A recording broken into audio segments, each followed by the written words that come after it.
সকলোকে আজিৰ সন্ধিয়া মিটত অভিনন্দন জনাইছো। এটমি প্লেটফৰ্মখন ব্যৱসায়তকে বহুত ডাঙৰ বস্তু হয়। আমাৰ আত্ম সন্মান আৰু অন্তৰাত্মাৰ কথা ইয়াতে জড়িত আছে। তো আমাৰ জীৱনৰ এটা সংগী হয় একচুৱেলি এটমি প্লেটফৰ্ম। ইয়াত সকলো যিসকলে উপস্থিত আছে তেওঁলোকক বিশেষভাৱে অভিনন্দন জনাইছো, কাৰণ তেওঁলোকৰ জীৱনত নিশ্চয় এক্সট্ৰা কিছুমান লাগে। জীয়াই থাকিবলৈ সুখ শান্তি লাগে, ভাল দেখিবলৈও এই প্লেটফৰ্মৰ প্ৰডাক্টে কাম কৰে, আৰু ভালকৈ জীয়াই থাকিবলৈ সুখ শান্তিৰে জীয়াই থাকিবলৈ অতিৰিক্ত উপাৰ্জনো লাগে। এই সকলোবিলাক মিলাই পেলাই আমাৰ প্লেটফৰ্মটোত আহিছে যিহেতু এইখিনি সম্ভৱ হয়, কিছু ধৈৰ্য সহকাৰে সম্ভৱ হয়। যিয়ে নহওক, আজি নতুনকে প্ৰডাক্ট এটা লঞ্চ হৈছে, তাৰ বিষয়ে আমি অলপমান আলোচনা কৰিম। তাৰ আগতে মোৰ চমু পৰিচয় দাঙি ধৰিছো। মোৰ নাম জেচি তেজ, কৰ্মসূত্ৰে মই গুৱাহাটীত থাকো, মোৰ ঘৰ লখিমপুৰত। আজি প্ৰায় 15 বছৰ পাৰে হ'ল, প্ৰায় 16 বছৰ চলি আছে চৰকাৰী চাকৰিত থকা। তথাপি কিন্তু মই সন্তুষ্ট নহয় মোৰ জীৱনটো লৈ পেলাই। সন্তুষ্ট কিয় নহয়? ইয়াতে লিমিটেশ্যন আছে।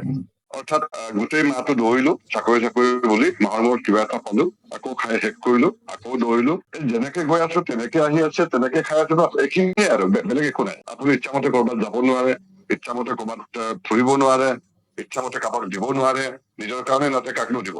কথাটো তেনেকুৱা হৈ যায়। এতিয়া আপুনি চাকৰি কৰা বুলি একেবাৰে পতাকানিও পিন্ধি থাকিব নোৱাৰি, আকৌ এই বুলি আপুনি একদম হাই ফাই লাইফো হেৰি কৰিব নোৱাৰে। বৰ দুমোজাত ফচি আছো। অৰ্থাৎ এটা ট্ৰেপত ফচি পেলাই ইফালেও নহয় নিজৰ ভাই ককাই ঘৰ বাৰী থাকিলে, মা দেউতা থাকিলে নাই, তেওঁলোকৰ লগতো থাকিব হয়। চাকৰি য'ত আছে তাতে লগত থাকি পেলাই জীৱনটো কটাব লগা হৈছে। একদম বন্দীশালত এৰাল দিয়া গৰুৰ দৰে আমাৰ লাইফ। জাষ্ট ৰছীডাল যিমান দীঘল এইখিনিলৈকেহে আপুনি গৈ পেলাই চাৰিওফালে ঘাঁহখিনি খাব পাৰিব। আঁতৰত যিমান ধুনীয়া লহপহকৈ গজি উঠা ঘাঁহ বন থাকিলেও খাব নোৱাৰিব। তেনেকুৱা ধৰণৰ লাইফ। তেনেকুৱা ধৰণৰ লাইফৰ পৰা অলপ মুক্তি পাবলৈ হলে, মুক্ত পক্ষীৰ দৰে আপুনি বিচৰণ কৰিবলৈ হলে আনলিমিটেড ডেপথলৈকে কাম কৰিব পৰা, আনলিমিটেড লেভেললৈকে ইনকাম কৰিব পৰা এটা প্লেটফৰ্ম আমাক লাগে। সেইকাৰণে আমাক এটমি লাগে। আৰু আনলিমিটেড লেভেললৈকে মানুহক সহায় কৰিব পৰা, আনলিমিটেড ডেপথলৈকে আপুনি প্ৰডাক্ট ব্যৱহাৰ কৰি পেলাই আটাইতকৈ সুখী হয়, চিৰজীৱন নিৰোগী হৈ থকা, এইখিনি বস্তু এটমিত পোৱা যায়। গতিকে মই প্ৰথমতে সেইকাৰণে কলো যে আমি ভবাতকে বহুত কিবা কিবি ব্যৱসায়টোতকে বহুত কিবা কিবি এটমিত আছে। এটা ভাৰসাম্য লাইফ আছে, বেলেঞ্চ লাইফ আছে। পৃথিৱীৰ যিমান মানুহ 99% মানুহে যি কাম কৰিছে তাত বেলেঞ্চ লাইফ আপুনি নাপায়। অৰ্থাৎ ভাৰসাম্য এটা জীৱন কেতিয়াও পাব নোৱাৰে।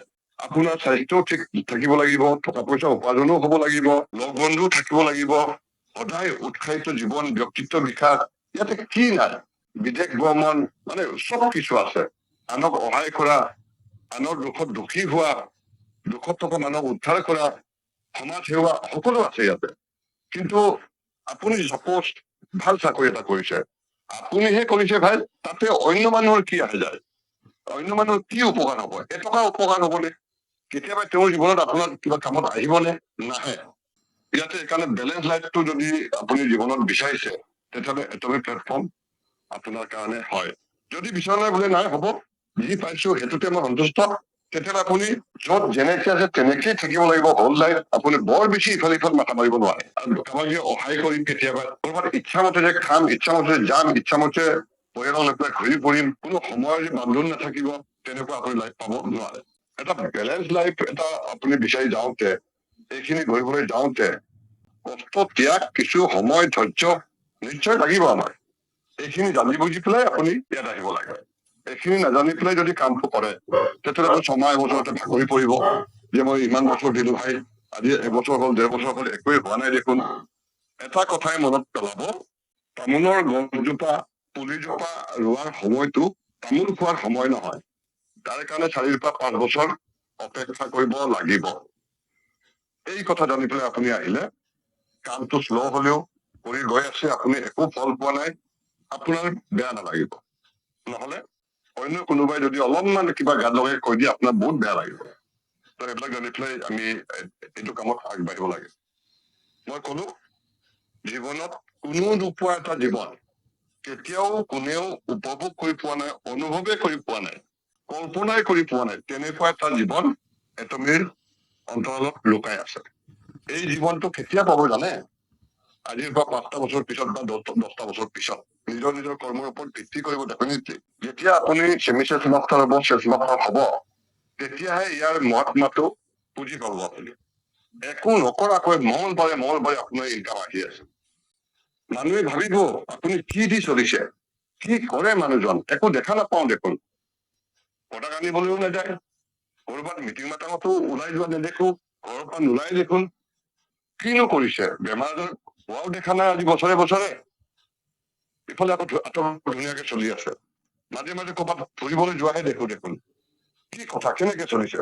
এনেধৰণৰ লাইফ আপোনাৰ আশে পাশে আপোনাৰ এলেকাত কোনো জীৱ পোৱা নাই, আজিলৈকে পোৱা নাই, কোনো জীৱ পোৱা নাই। আপোনাৰ মা দেউতাই পৰিয়ালৰ বা আশে পাশে গাঁৱৰ মানুহে কোনোবাই ডাঙৰ কাৰোবাৰী হব পাৰে, ডাঙৰ ঠিকাদাৰ হব পাৰে, ডেইলি দৌৰিব লাগিব। কোনোবাই চাকৰিয়াল হব পাৰে, ডেইলি দৌৰিব লাগিব। তেওঁ ঘৰ বাৰী লগ বন্ধু গোটেই গাঁওখন এৰি সময়মতে তেওঁ দৌৰিব লাগিব।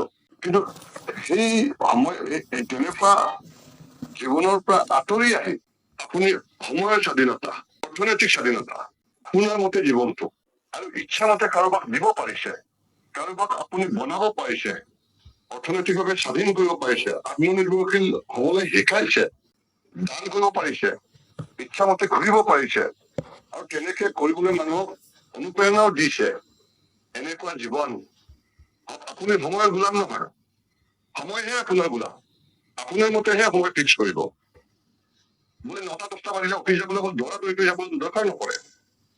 তো এনেকুৱা এটা জীৱন যিসকলে বিচাৰে তেওঁলোকৰ কাৰণে এটমিক প্লেটফৰ্ম আছে, আৰু এটমিক সফলতা দিব পাৰিব।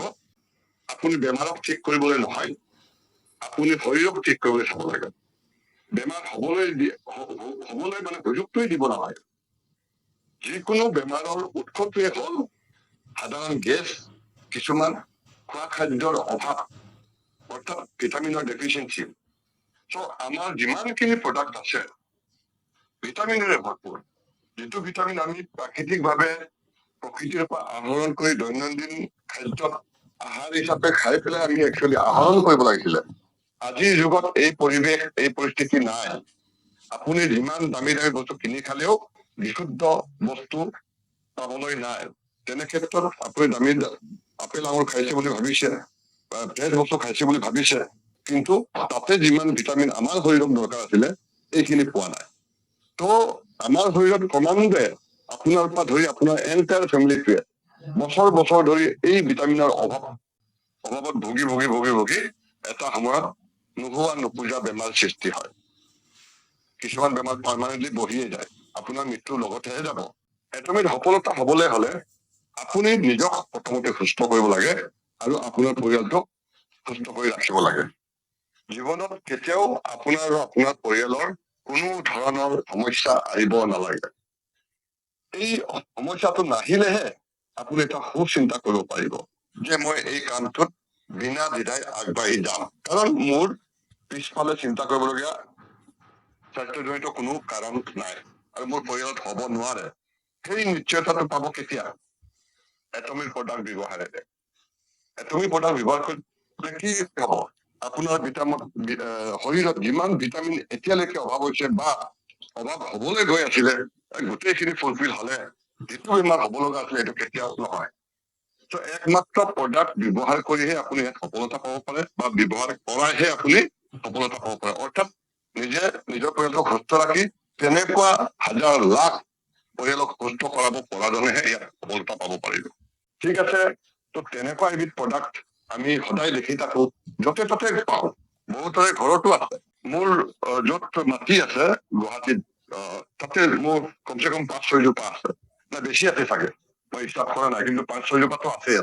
হিন্দীত মৰিংগা বুলি কয়, আমাৰ হেৰিত এই অসমীয়াত কিজানি কি বুলি কয় এইটো, কি বুলি কয়, চাজিনা শাক বুলি কয়। জাংষ্টিকো কয় ইংলিছত। এই চাজিনা গছ আপোনালোকে সকলোৱে দেখিছে, প্ৰায় গাঁও বিলাকত থাকে। আজিকালি তেনেকুৱা স্বাস্থ্যৰ উপকাৰী কিছুমান বস্তু নাইকিয়া হৈ গৈছে, যিসকলে জানে তেওঁলোকৰ ঘৰে ঘৰে আছে। মোৰ ঘৰত 6-7 জোপা মাটিত 6-7 জোপা আছে, কিন্তু বৰ্তমান মই তাত নাথাকো। এতিয়া বৰ্তমান মই কোৱাৰ্টাৰত থাকো। যিয়ে নহওক তাৰ বিষয়ে অকমান আমি জানো, তাতে কি এনেকুৱা আছে, কিয় আমি এই প্ৰডাক্টটো ব্যৱহাৰ কৰিব লাগে। এনেইতো গ্ৰুপত দিছো, বা ব্যক্তিগতভাৱে মোৰ লগত যিসকলৰ কন্টেক্ট আছে আৰু যিসকলে মোৰ নম্বৰ ছেভ কৰি ৰখা নাই, বা যিসকলে মোৰ নম্বৰ নাজানে আপোনালোকে ছেভ কৰি ৰাখি ল'ব। হেল্ল' হাই কৰিব, এবাৰ হোৱাটছএপত হাই কৰিলে আপোনাক ব্ৰডকাষ্টত সোমাই দিয়া হ'ব। দেন আপুনি মোৰ পৰা দৈনিক ইটো কিবা কিবি মেছেজ পাই থাকিব, যিটো মেছেজে হয়তো আপোনাক ফিজিকেলি একো সহায় কৰিব নোৱাৰিলেও, টকা পইচাৰে একো সহায় কৰিব নোৱাৰিলেও, কিন্তু মনৰ পৰা আপুনি কোন হয়, কথাবিলাক বাস্তৱ সত্য হয়নে নহয়, চিৰন্তন সত্য হয়নে নহয়, তেনেকে আপুনি নিজে নিজকে অন্তৰৰ পৰা প্ৰস্তুত হবলৈ কিছুমান সাহস দিব পৰা কিছুমান মেছেজ পাব। যিটো ভাল লাগে আপুনি গ্ৰহণ কৰিব, সেইমতে অনুসৰণ কৰিব, স্বীকাৰ কৰি ল'ব। যিটো ভাল নালাগে জাষ্ট স্কিপ কৰিলে হ'ল, এভইড কৰিলে হ'ল। তেনেকে হলে মানে আপুনি নিজে নিজকে সেই ভেজাল পৃথিৱীৰ মাজত নিজকে এজন সুস্থ ব্যক্তি, শক্তিশালী ব্যক্তি হিচাপে নিজকে প্ৰস্তুত কৰিব পাৰিব। আৰু তেনেকে প্ৰস্তুত কৰিব পাৰিলেই সফলতাৰ ৰাস্তা খোল খাই যাব। নহলে চাৰিওফালৰ পৰা মানুহে আগুৰি ধৰি আপোনাক যিকোনো প্ৰকাৰে দবাবলৈ চেষ্টা কৰি থাকে। তেনেকুৱা মনোভাৱৰ পৰা আঁতৰি আহি বেলেগ এটা জগতত যদি বসবাস কৰিব বিচাৰিছে, সদায় মানুহ মানে আশাবাদী নহয় জানো? ত সদায় উচ্চাকাংক্ষী, সদায় উৎফুল্লিত এটা ফিউচাৰ চকুৰ আগত বাঢ়ি থাকিব। তেনেকুৱা জগত যদি আপোনাৰ গতিকে, তেতিয়াহ'লে মোৰ নম্বৰটো ছেভ কৰি পেলাই আপুনি হেল্ল হাই কৰিব, মোৰ ব্ৰডকাষ্টৰ পৰা মেছেজখিনি পাই থাকিব। যিয়ে নহওক, আমি সজিনা গছৰ কথা কলো, ইয়াতে বিশেষ একো নাই, বহুতে পঢ়ে বহুতে নপঢ়ে। আমি য'তে ত'তে দেখা পাওঁ, ইয়াতে পুৰণা ঋষিমুনি সকলেও বিশেষ চাইণ্টিফিক ডেভেলপমেণ্ট নাছিলে, তেতিয়া কোনো মানুহে বিভিন্ন অসুখত ভুগিলে, বিভিন্ন সমস্যাত ভুগিলে, সেই সজনা গছৰ পাতেই হওক, ফুলেই হওক, ঢালেই হওক, তাক খুন্দি পেলাই গুৰি কৰি পেলাই পিচি পেলাই য'ত সমস্যা আছে সেইবিলাকত লগাইছিলে, বা পানীৰ লগত মিক্স কৰি পেলাই খাবলৈ দিছিলে। এইবিলাক চিকিৎসা অলৰেডি হৈ গৈছে। তেনেকুৱা প্ৰায় 150 বা 300 বিধ বিভিন্ন সমস্যাৰ কাৰণে সেই সজিনাৰ গছৰ পাত, বাকলি, ফুল ইত্যাদি ব্যৱহৃত হৈছিল। তেনেকুৱা উদাহৰণ আছে।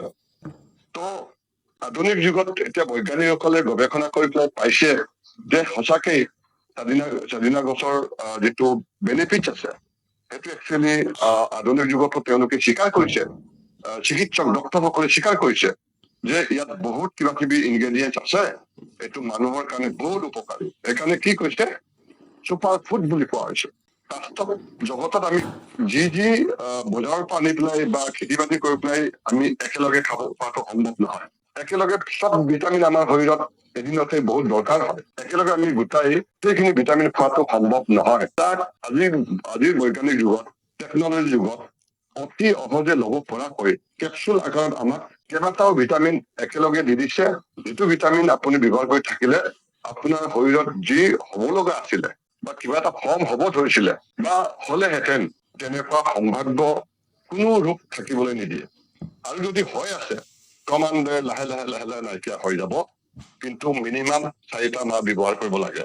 এটমিক প্ৰডাক্ট 4টা মাহ ব্যৱহাৰ কৰা মানে পাৰ্টিকুলাৰ যিটো সমস্যাটোৰ কাৰণে আপুনি ব্যৱহাৰ কৰিছে, এই সমস্যাটোৱে এটা নিউট্ৰেল পৰ্যায়লৈ আহি যায়, অৰ্থাৎ 0 লেভেলত আহি যায়। চাপোজ আপোনাৰ কিবা এটা কফিঙৰ প্ৰব্লেম আছিলে, এই প্ৰব্লেমটো 4 মাহ ব্যৱহাৰ কৰিলে 0 হৈ যায়, 0। তাৰপিছত আকৌ এমাহ দুমাহ যদি ব্যৱহাৰ কৰি দিয়ে, তেতিয়াহ'লে নতুনকে ৰিগেইন হব। আৰু এই প্ৰব্লেম আপোনাৰ জীৱনত কেতিয়াও দেখা নিদিয়ে, কাৰণ আপুনি ইটোতো মাজে সময়ে ব্যৱহাৰ কৰি থাকিব। আজি তাৰে মই এটা বাৰ্নিং এক্সাম্পল, মোৰ প্ৰায় 28 বছৰ শুকান কাহত ভুগিলো। হুপিং কাহ বুলি কয় এইটো, যিটো নেকি কাহ চাহ নোলায়, খালি বুকু বিষাই যায়, একদম কাহি থাকো, লগ বন্ধু লগ কৰিব নোৱাৰো, কৰবাত বদ্ধ সমাজত বহিব নোৱাৰো, মানুহৰ লগত কথা পাতিব নোৱাৰো।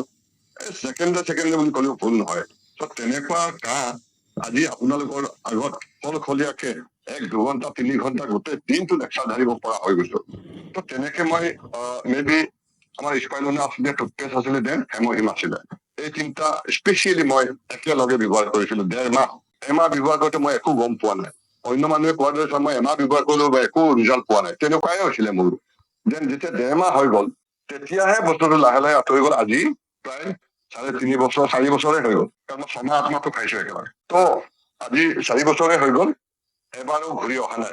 4 বছৰ এবাৰো ঘূৰি অহা নাই মানে বস্তুটো ভাল হৈ গল। এতিয়া আপুনি তামোল চালি খালেও, চাদা বিড়ি চিগাৰেট কিবা খালেও একো প্ৰব্লেম নহয়। তেতিয়াতো এনেই বহুত প্ৰব্লেম, এইবিলাক বহুত দূৰৰে কথা, গোন্ধ পালে হৈছে আৰু। তেনেকুৱা সমস্যাৰ পৰা আঁতৰত থাকিব পাৰিছো। তেনেকুৱা সমস্যাৰ পৰা আঁতৰত থাকিবলৈ হলে আজিৰ ডক্তৰে অভিহিত কৰা এই ভৱিষ্যতৰ ছুপাৰ ফুড আমি ব্যৱহাৰ কৰিব লাগিব। তাৰ কাৰণে ইয়াত লিখা আছে আধুনিক যুগত বহু ধৰণৰ ৰোগ হবলৈ আৰম্ভ কৰিছে। এটমি মৰিংগা এনেবোৰ 300 ৰোগ নিৰাময়ত উপযোগী হয় কৰিব পাৰি দেই। কোৱা হয় গাজৰ চকুৰ বাবে খাব লাগে, হাড়ৰ বাবে গাখীৰ খোৱা উচিত, শৰীৰ দুৰ্বলতা দূৰ কৰিবলৈ কল খাব লাগে, পেশীৰ বাবে প্ৰটিনৰ বাবে দৈ খাব লাগে, তেজৰ বিনিময়ত ৰক্ত সঞ্চালন ব্লাড চাৰ্কুলেশ্যনৰ কাৰণে আইৰণৰ বাবে কচু খাব লাগে, কমলা ভিটামিন চিৰ বাবে খাব লাগে। ইমানবোৰ ভিন্ন বস্তু কমলা, কচু, গাজৰ, তাৰপিছতে আপোনাৰ কি গাখীৰ, দৈ, তো একেলগেতো আপুনি প্ৰতিটো খাদ্য নাখায়, প্ৰত্যেক দিনাখনতো নাখায়, ক'ত ইমানখিনি গোটাই খাব পাৰি। আমুকটো আনিলো তামুকটো থাকি গ'ল, তামুকটো আনিলো তামুকটো থাকি গ'ল, এনেকুৱা হয় নহয় জানো? ত' আমাৰ পৰিয়ালত এই ভিটামিন খিনি দৈনন্দিন জীৱনত গোটেই দিনটো চলিবৰ কাৰণে আমাৰ দৰকাৰ, আমাৰ শৰীৰৰ ভিতৰত এইখিনি সম্ভৱ নহয়। চ' এই গোটেই বস্তুটো যদি আধুনিক পদ্ধতিত গৱেষণাৰে তৈয়াৰী হোৱা সাধাৰণ এটা কেপচুলত থাকে কেনে লাগিব? এইটোতো আমি ল'ব পাৰো নহয় জানো? কেপচুলটো দিলো, পানী গোট খাই দিলো। ত' তেনেকুৱাকে আমাক বনাই দিছে। সেইকাৰণে ইয়াত কৈছে একেলগে খোৱাটো কাৰো বাবে এইবোৰ একেলগে খোৱাটো কাৰো বাবে সম্ভৱ নহয়। কিন্তু আমি দৈনিক এটাকৈ 2টা কেপচুল মৰিংগা সেৱন কৰা হয় তেন্তে এই সকলোবোৰ পৰিপূৰক শৰীৰত অতি সহজে পূৰণ হয়। এইবাবে ইয়াক বিশ্বত ছুপাৰ ফুড বুলিও কোৱা হৈছে। ছুপাৰ ফুড স্পাইৰুলিনাৰ দৰে। মই কওঁ মৰিংগাত কি আছে? গাজৰ তুলনাত ইয়াতকে 4 গুণ বেছি ভিটামিন এ থাকে। আপুনি আৰু গাজৰ ঢেৰ খাব নালাগে, চালাদ খাব নালাগে, তাৰ পৰা যি ভিটামিন পালেহেঁতেন তাতকে 4 গুণ অধিক পাব আপুনি। ইয়াত গাখীৰতকে 2 গুণ বেছি কেলছিয়াম থাকে। গাখীৰটো খাব লাগে বুলি বাচ্চাকে দিওঁ, ডাঙৰ হলেতো আমি গাখীৰ খোৱা বাদেই দিওঁ, ডাঙৰ হলো আমি গাখীৰ নাখালেও হয়।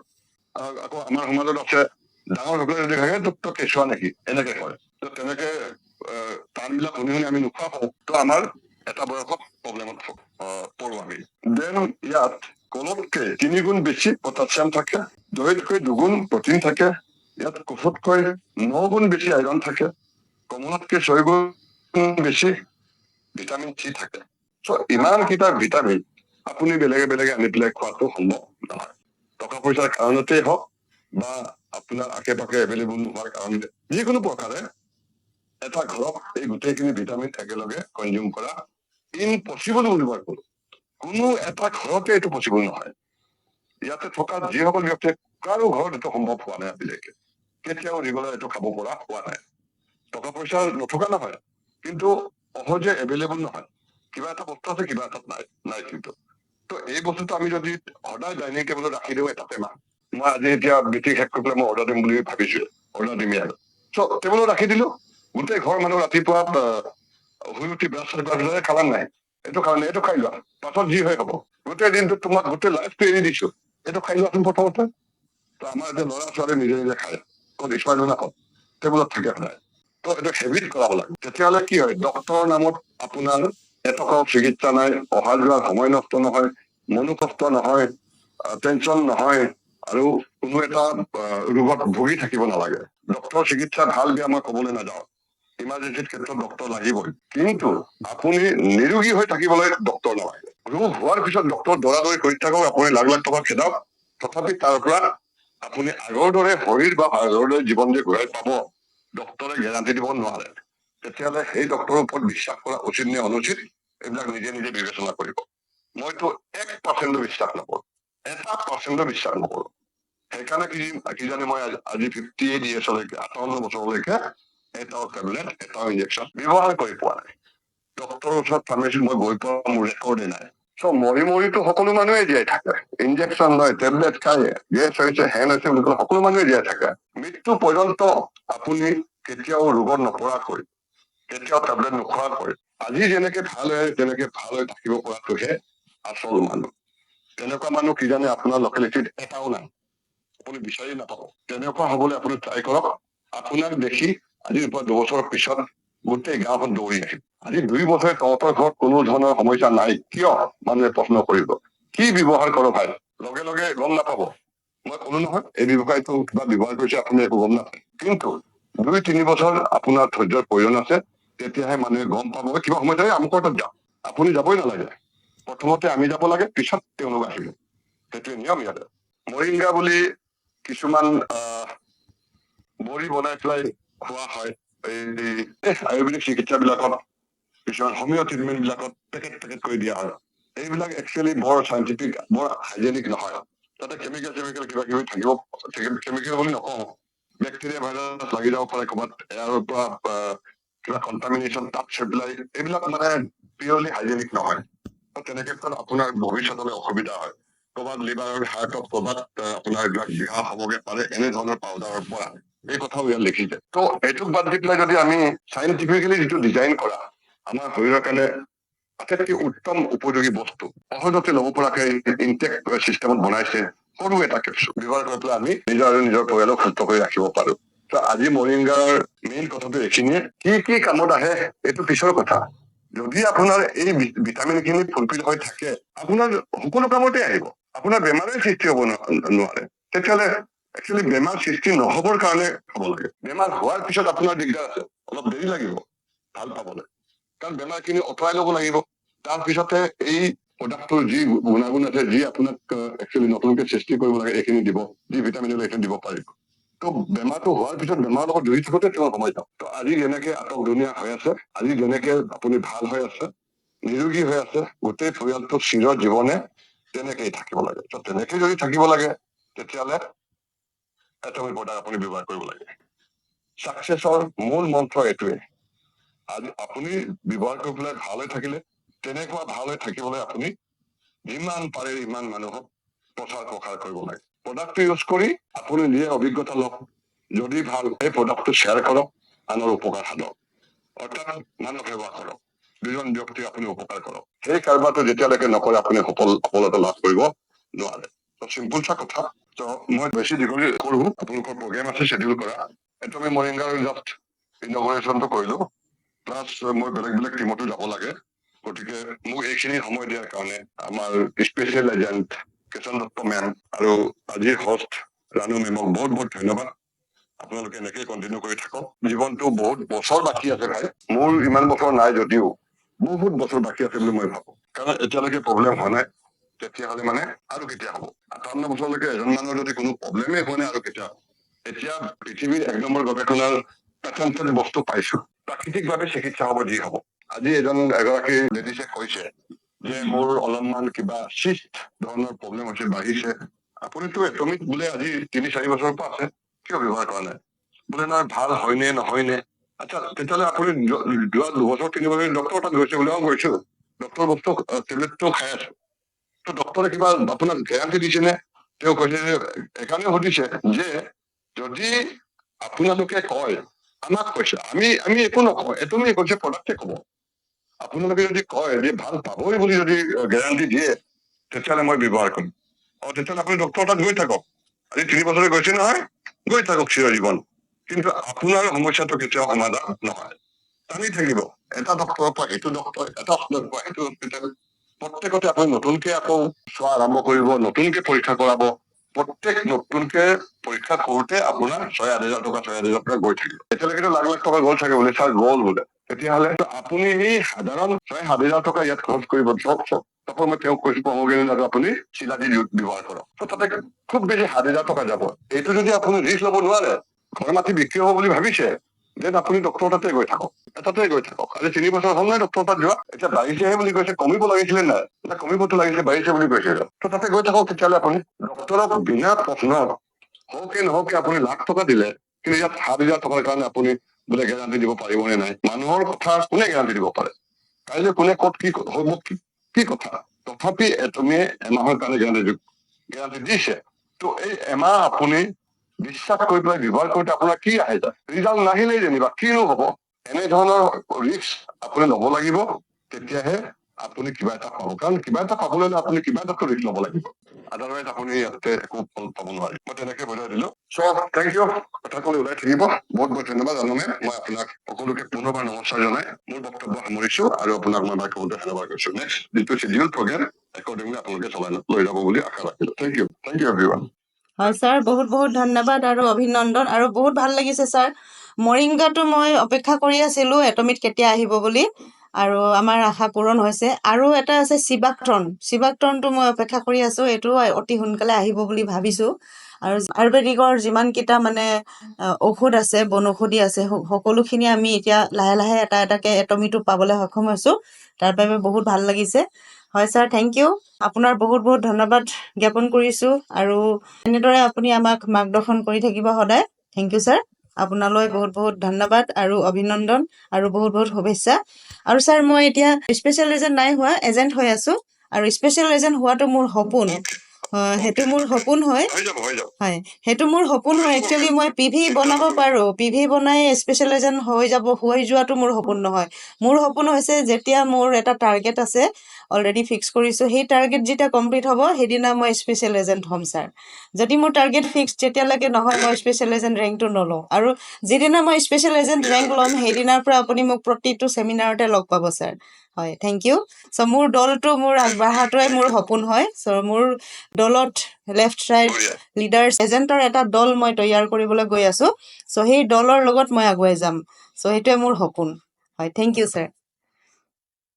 Great, great. Please continue. Thank you হয়, very much. Thank you sir. হয়, thank you. Please continue Ranu ma'am. Thank U.